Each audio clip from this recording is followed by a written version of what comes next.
You're listening to I Love It When, and I'm your host, Mo. I'm a speaker, coach, and connector. You're in the right place if you're looking for some inspiration and you're ready to truly embrace who you are. My intention with this podcast is to help you see that you are so much more powerful than you realize. Hey everybody, welcome back to another episode of I Love It When. I am really excited to have Michelle Spalding here with me today, and I want to let you in on why I'm having her on the podcast. So I was introduced to Michelle through a friend of mine that you all have met, actually, Kathleen Metcalf. And in the real estate world, Michelle is a coach, a consultant, a speaker, a teacher, a coach. Did I say that already? I feel like she's also an author. And as I've gotten to know Michelle, I really love how we talk about life when we have a chance to meet up and discuss our businesses or things that are going on in the world. And so I know that all of you that are watching and listening will benefit from this conversation, especially when it comes to redefining what success means, which I love that so much of what's on your website and what you talk about is about success. It's such a big topic. So before I get too far into the conversation, I would love for you to introduce yourself and tell us a little bit about what you do. Oh, thank you so much. It's a pleasure to be here. And you're right. We always do seem to have the juiciest of conversations. So I'm excited to see how this one unfolds today. I have been involved in real estate in one way, shape, or form since, oh gosh, I'm going to make myself really old, 1996. So needless to say, I've been through a lot in that world. And in 2005, I created my own company. I decided I needed to get out of the title industry. I was working at a law firm. We did closings. And so it was like, it was 60 to 70 hours a week for someone else. And it was really just taking this toll on my body physically, my family and everything. So I created my own business back in a time when nobody even knew what the word transaction coordinator was, let alone how one could help someone. And somehow, some way we survived. That company grew. We had a wonderful time doing it. But in 2015, I wrote a book.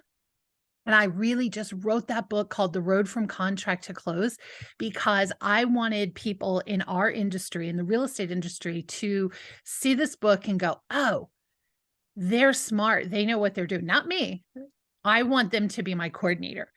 And what ended up happening was I had a lot of people who I didn't even know saw me in this space reach out and say, hey, I'd like to do what you do. Can you help me?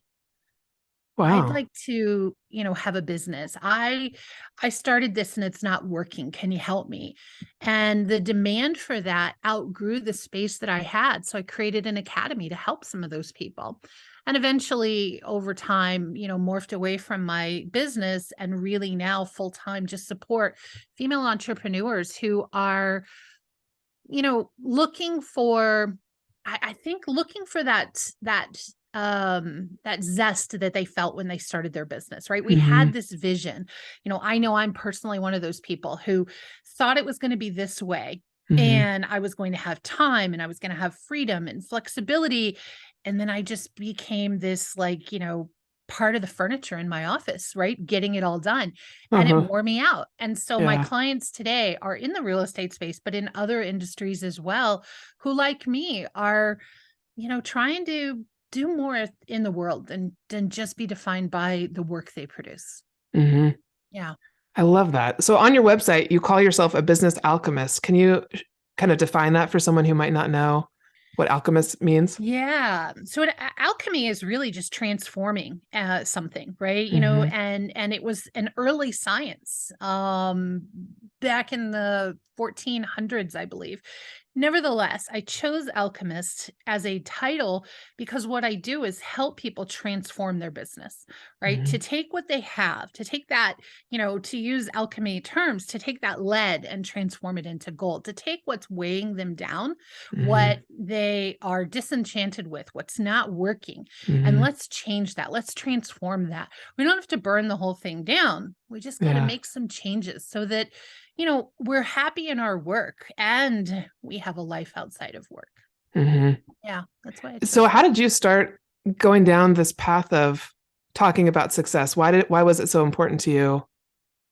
Oh boy, that's a really good question, Margaret. Let me tell you, the one thing that comes to mind is probably being told that success was this particular amount of growth every year. It was like you had to have, this to show that you were successful, right? And this could be the car, the house, the status, right? All of that.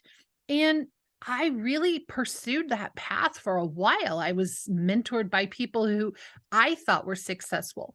But as you peeled back the curtain and got to see what was really going on in their lives, many of them were just rich and miserable. And I didn't want that. I wanted, to have enough money to do the things that I wanted to do in life and to have a happy life.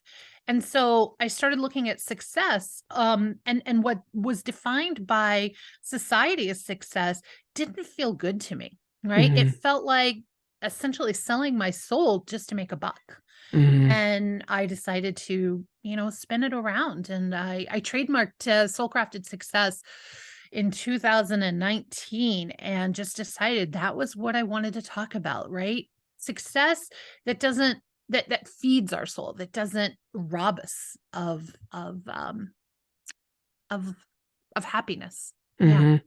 Yeah. I love that so much because I think what I learned from being in the real estate world and before that, the nonprofit world is such completely different industries and worlds.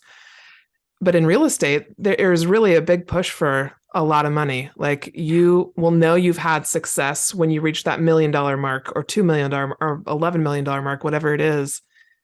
And so I know that when I started my business, I was kind of had to look at myself and say, well, what do I really want? And what would feel good to me? Because I don't know that I want a multi-million-dollar company where I have a lot of employees, and that would change what my day-to-day life looks like. And so can you talk a little bit about how you peel back some of those layers when you're working with a client to begin to look? Yeah. I think the best way to do that is to tell you a quick story about a client that I was working with a few years ago. In one of our early sessions, part of what we do is we will brainstorm and develop, like, what is it that they want their business to look like, right? How do they want to feel in their business, right? None of us want to go sit at our desk and have that like gut punch because we've got to do the work, right? It's not all butterflies and rainbows, don't get me wrong, but we want to feel good overall about it. So I was asking her these questions to really help her connect with why she wanted a business, what she wanted it to feel like. And then from there, we would create, a plan to either change things or expand things or whatever needed to happen to move her closer to this goal. So in asking her, she shared with me she had 2 young children. Twins, and they rode the bus. And what she wanted was to be there in the afternoon to greet them when they got off the bus. She wanted them to see, a mom that could work from home, that could also, hang out with them in the afternoon, all the things, right? So I asked her a little while later in our conversation, what would success look like for you in 5 years? And it was almost as if a different person started speaking. She started telling me about this office space and this large team and just kind of went on. And I let her go for a moment. And then I said, what happened to that dream you had of being home for the boys in the afternoon? And this woman almost lost it. She started crying. She's like, I can't believe that I almost chased after something that I didn't even really want because I thought that was what success looked like. And so it's stories like those and people like that that I've been able to work with and connect with that help me to help change the world. I mean, like little by little, one by one, how we define success is as unique as our fingerprint. So her going after something that she thought was what she was supposed to do really wasn't going to make her happy. Yeah. Yeah. I love that story. Thank you. Yeah. Do you find that it's usually like letting people speak and talk through examples like that, where you ask them the right question, like that you did with that woman, to get them to realize that they're kind of on autopilot with success? Is that kind of what happens when you're working with people one-on-one? I think that it is. I think as a coach, what our job is to help ask questions, or our role, I believe, is to help ask questions that will help them see things for themselves, what they Mm-hmm. want, right? Otherwise, they're chasing after something that maybe we said was a good idea versus what Mm-hmm. they feel like is a good idea for them. So by asking those questions and helping them formulate what it is that feels right to them, then figuring out how to do that, honestly, is mostly the easy part. But Mm-hmm. really helping someone deeply connect with what they want, that's often the hardest part, Mm-hmm. and helping them believe that it's possible, right? Yes. Yeah. Yes. I Yeah. love that. Thank you.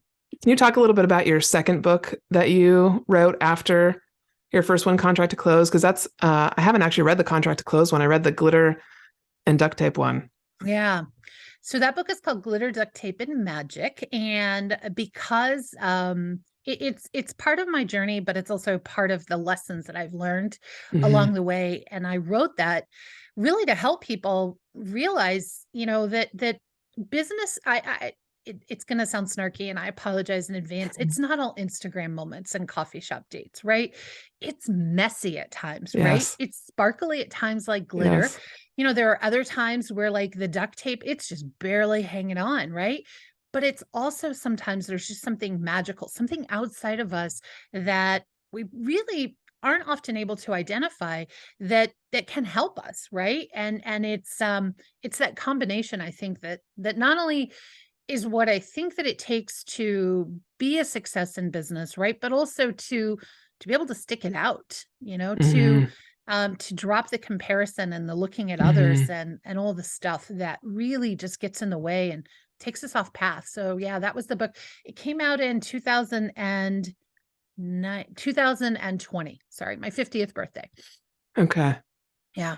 I love that one. That book was such a great example for me as I was just starting out in my business. I read it and I really appreciated just your authentic way of sharing because you're right. It's not all rainbows and pretty coffee dates and yeah, what we often see in social media for sure, Yeah. Yeah. It would be nice, but but but not that kind of real. thing also, though, and that was the reason I wanted to be so transparent in that book, and I try to be just transparent, period, online, is Hmm.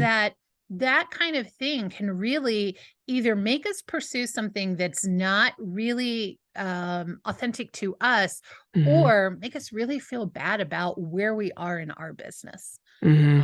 So that was what inspired me to write that, right? Was all of the seeing so much out there that was not as authentic as I think we Hmm. should be to support each Hmm. other in this space. Hmm.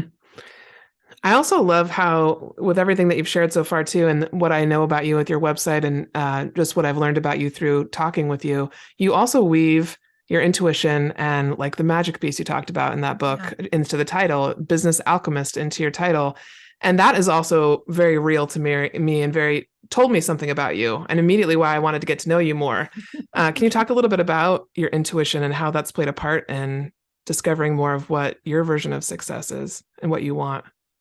Yeah, well, I can tell you that all the times that I ignored it, right? So my intuition, well, the way that I see that is like it's like that little nudge or maybe that little voice or that pit in our stomach when we're making a decision, right? When we're deciding to pursue something and when we're saying yes to it, but our body's saying no to it. Hmm. It's listening into that, it's tuning into that. Is it saying no because it's a little scary and outside of our comfort zone? Or is it like totally outside of like integrity for who we are, right? Our Hmm. ethics and our values and all of those great things. So all of the times that I have not listened to my intuition, right? Have not listened to that small voice, that nudge. It's come back and haunt me. It's been like this, I told you so, upside Yeah. the head. And I share some of those examples in that book as well. But I also think that there's other parts as far as the magic goes. I am a firm believer in kindness and compassion and, being of service to people, not of servitude, really helping people um not just clients, my team, my Mm-hmm. community, etc. So I think that I would say part of the magic in that is being able to be who I am in my business, just like I am, anywhere else in the world, right? Mm-hmm. And not one thing at work and one thing somewhere else. And so Mm-hmm. that meant like bringing on people who, wanted that kind of an environment to work in, clients who were like okay with that kind of an environment. Yeah. And it paid off. It was fun. It's been fun. Yeah. Can you describe for people what it feels like in your body when you get a full body no? Because I've recently been, I love how you said that, because there's times when I am faced with a decision, or maybe I meet somebody new and I get this full body, like almost feels like a stop, like, nope, Yeah. stop. And I've been double checking myself, like, to ensure that, okay, is it something that wants to keep me safe, or is it my ego? Like, am I wanting to hold on to something so tight that I can't? But what I've realized though is my intuition is very strong and it wants to give me like a heads up. And so it makes sure that I notice, and wow, do I feel it like in my whole Yeah. body? I'm wondering what that feels like for you. Well, I think honestly, definitely in my gut, right? My stomach, right? I get like this sort of this kind of this gut feeling, but also really like tension in my shoulders. There's just something in my shoulder, like it tightens up, almost like I'm trying to like armor up. Mm, And right, like you said, it's trying to make me aware of something. It's not that I'm not going to pursue something. It's that maybe I pursue something, being a little more cautious or protecting myself as I'm pursuing this, whatever this endeavor is, right? So my intuition, definitely, I would say those are the two places. And I'm really good at just going, yeah, that's nice, but um, early on in my business career, but over time, I was like, oh wait, let me just pause for a moment and check in. And that yeah. pause in that moment and checking in has probably saved my butt more times than Oh I my can count. gosh. Yeah. Yeah. I often talk to people about slowing down enough to be able to listen to yourself, because Yeah. it's amazing how fast people go, just wanting to get things done and not really pausing to see if they really are doing what they want to do in any Yeah. part of their life. Yeah.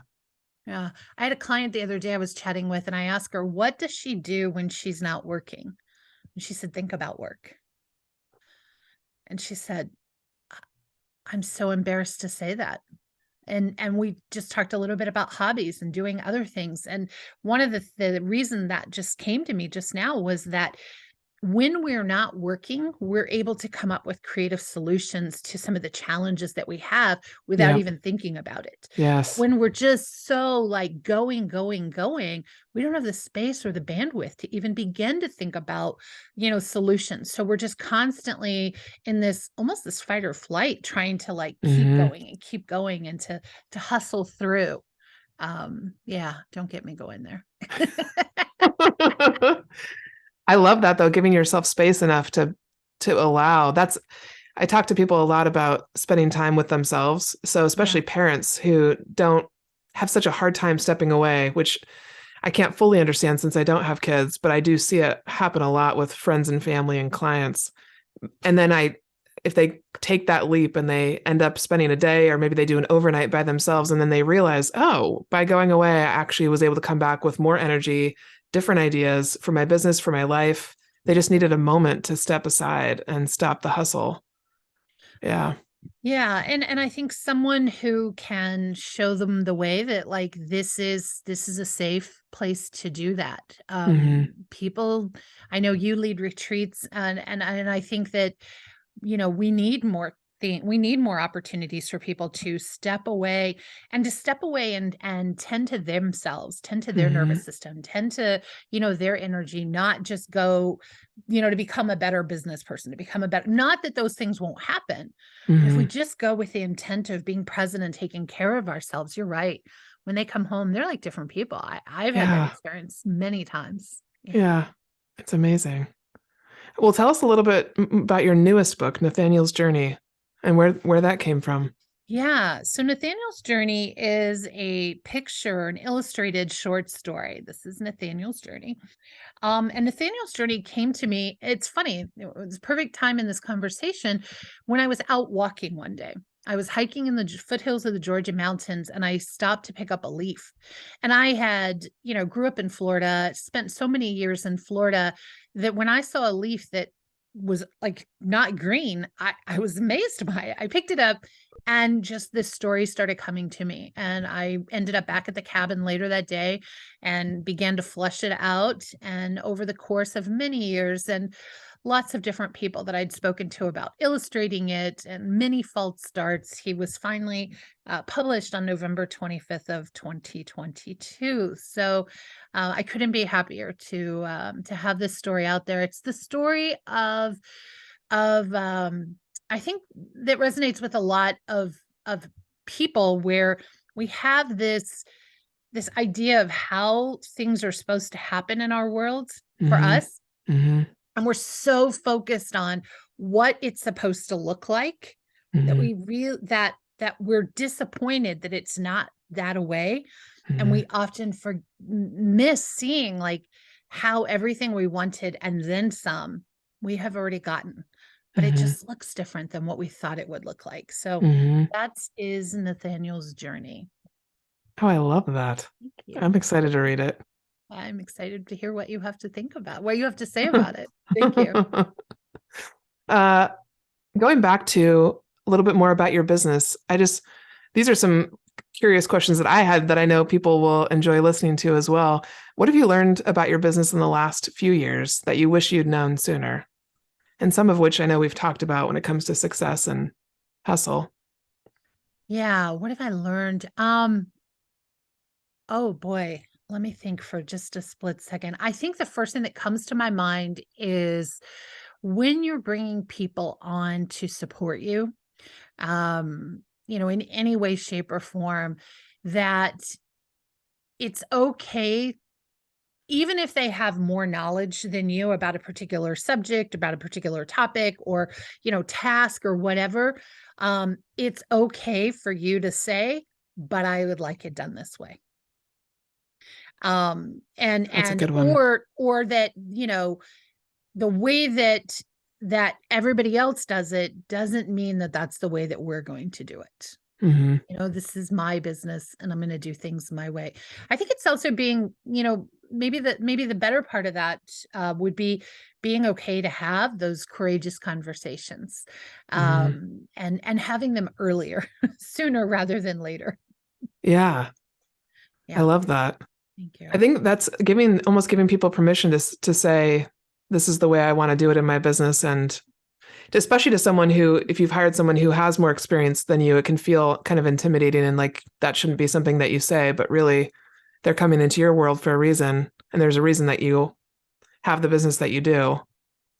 Yeah. Yeah. I mean, it's not being afraid to be the leader. Because at the end of the day, this is your business, and you want it to reflect who you are and how you want to show up in the world. Yeah. I love that.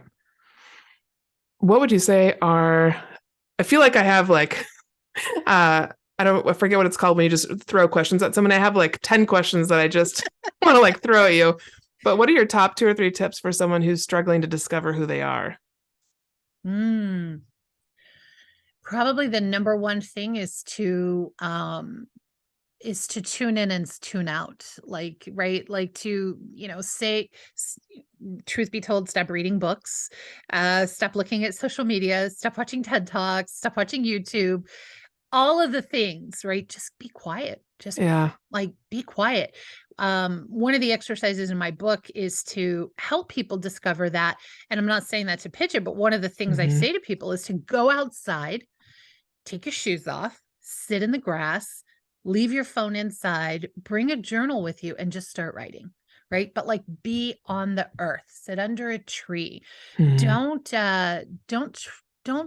try to figure it out at your desk. Go outside. Yeah.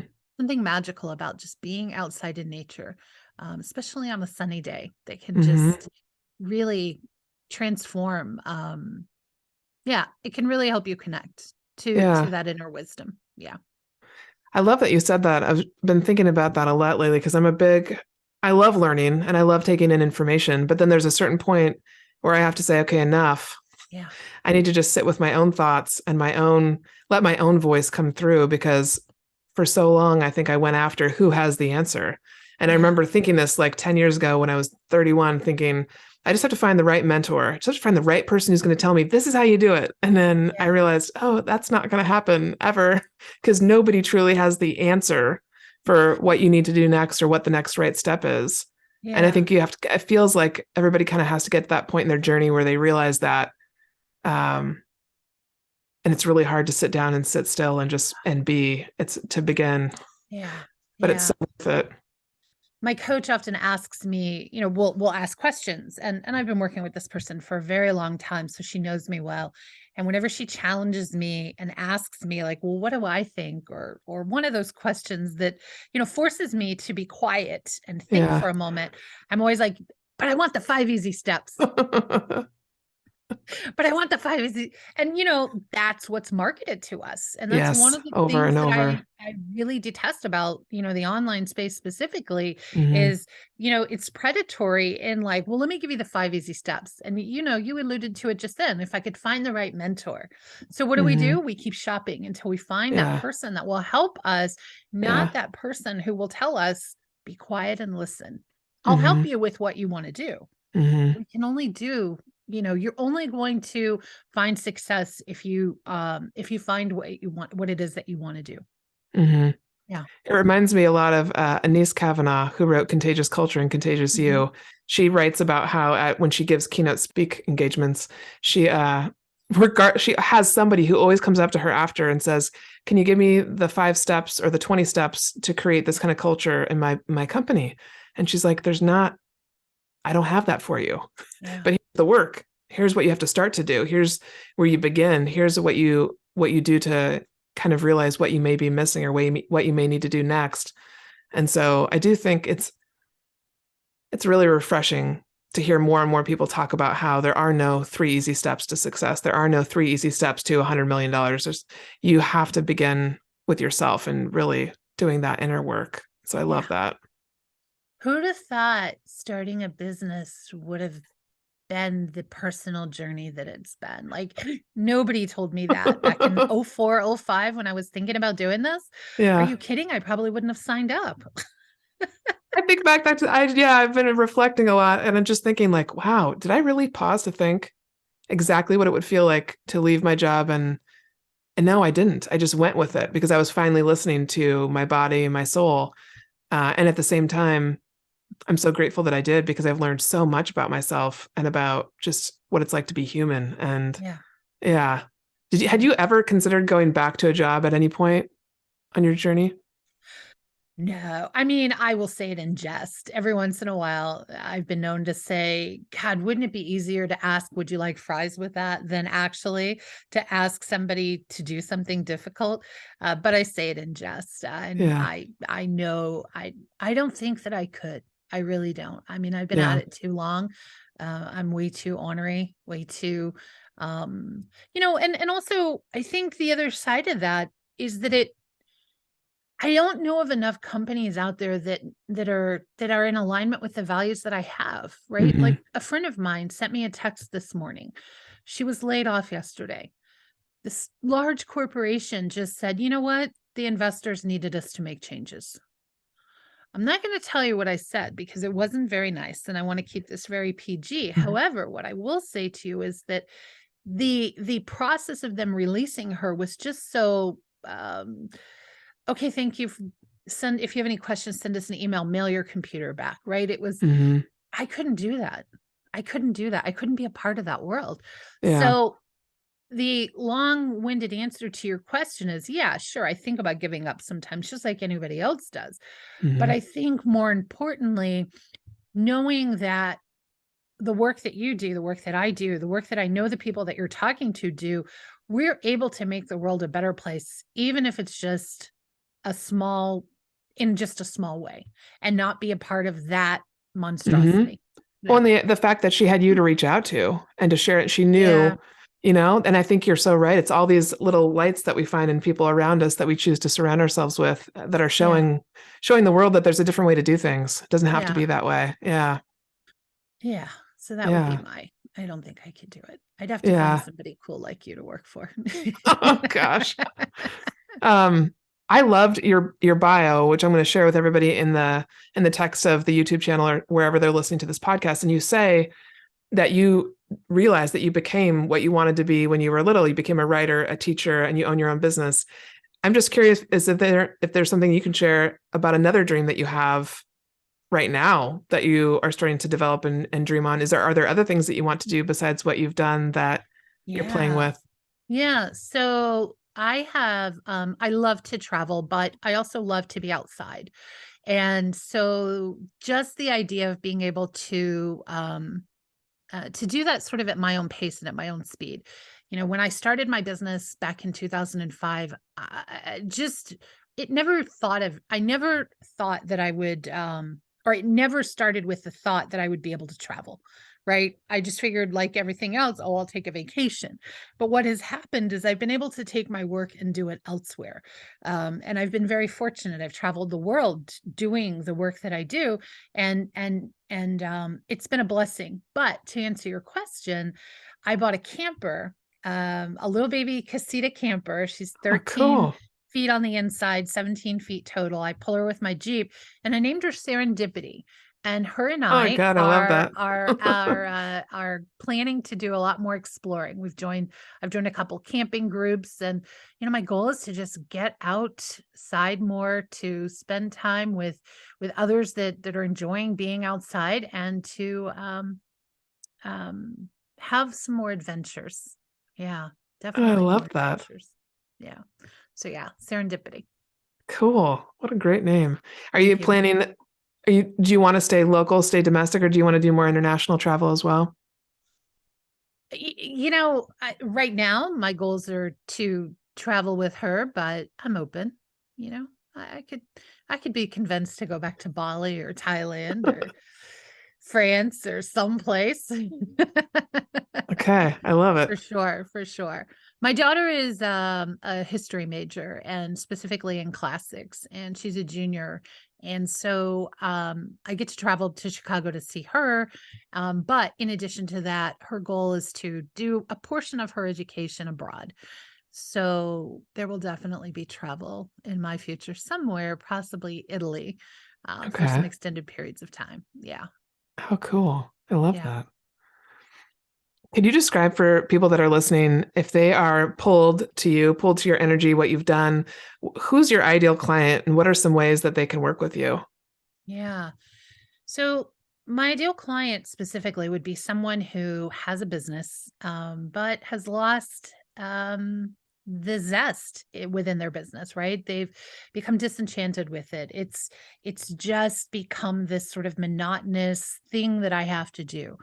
So one of the things I love to do is to help people, fall back in love with the business, to really connect with that vision that they had originally, and to get rid of all the stuff that's weighing them down, right? To delegate out some things that are better done by someone else, and to really you know get get back on the track to that business that they love, right? And to feeling the way that they want to feel in it. I do work with a lot of people in the real estate space, but more specifically the transaction coordinators. That's a world I've Hmm. been in forever.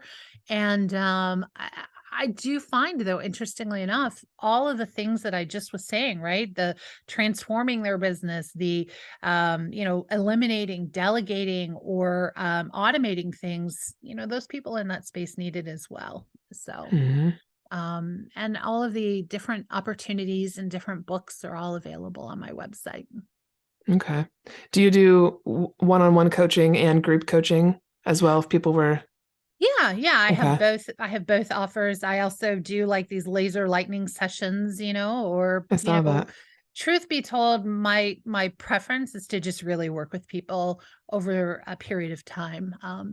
I find that if I give you the ideas, but I don't rate, I help you find something or give you an answer, but you don't receive the support, sometimes you end up doing what you were saying just a moment ago. You keep looking because you didn't maybe like the answer that I gave. Yes. It was work, like that Yes. speaker that you were mentioning. So if we work together for a period of time, you're able to sort of, I guess, be okay with that work and to enjoy that journey rather than to pop from one place to the other looking for those 5 easy steps that I would love to find. Yes. I know they don't exist, but I still want them. Oh, there's still a part of me that's like, maybe when I'm 90, I'll look back and I'll say, oh, here are the 5 steps. Yeah. Not yet. But they probably won't be the easy ones that we're all looking for. Oh yeah, no, definitely not. Okay, I have 2 more questions for you. Okay. What is something that not many people know about you? Oh, what is something that not many people know about me? It's so funny. This is the silliest thing that just popped into my head, and it's absolutely stupid, but I will tell you, I can drive a stick shift. Okay. Yes. It makes absolutely no sense. I don't know why it popped into my head. That's but hilarious. I was literally just talking about this with my dad he asked me, hey, do you know how to drive a stick shift? And I said, oh, I mean, barely. I was taught on my friend's car back when I was in college, just for fun. We would drive it around in the parking lot. But in Seattle, I do not want to drive it around downtown Seattle or anywhere because the hills are just awful. But it is like an adventure. You never really know, is it going to go? Are you going to slide back? Like, that's an interesting kind of way to think about life as a stick shift, actually. It's interesting, funny that popped into your head. Yeah. And the funny thing about that, you were talking about the hills, probably the 3rd or 4th time I was driving a car that somebody had sold us for so cheap that it was basically all we could afford back in the day. Not that that matters, but what I will say to you, it was not my first choice. And there was somebody who was really close to me on this little baby hill in Florida. And I was scared to let my foot off the clutch and to push my foot on the gas to move forward. I turned the car off. I got out. I walked back and I said, could you back up a little bit? Like I was like 19, 18 years old. And he was like, honey, I'll back up so far. Nobody will get in between us and you're going to be fine. It was like this guy who was like my dad's age, right? But he was just so sweet. Like, don't you worry. I got you. But I was so scared I was going to hit him. And I had this like $200 car and he had this like really fancy car. And I was just scared to death. So yeah, I love that you got out and asked him. Yeah, I knew what else to do. Other than that, he was just gonna honk at me, and that was like my second biggest fear. So, anyways, I love it. I don't know why that went there. Well, that's fantastic. Well, I always ask everybody at the end of each episode, what's your current I love it when for the world right now? I love it when people are kind to each other. When people, look for what's right in the world. When people are sympathetic and empathetic to others. When people, when people are good human beings. Yeah. I love that. Thank you. For those of you that are watching and listening, please go find Michelle on Facebook, Instagram, all the social platforms, because I love her posts. And it's one of those lights in the world when you see her. She speaks very authentically and from the heart. And it's a great reminder when you are on social media, whether it's for your business or for your personal life, it's a great little beacon of light. So make sure that you follow her, check out her website. I'll put all that information in the text of the podcast. But thank you so much for joining us today and sharing with us. It's awesome. It's a pleasure. I've enjoyed this immensely. Thank you so much. And thank you for what you do. I do love it. Thank you. And your the way that you show up in the world as well. Thank you.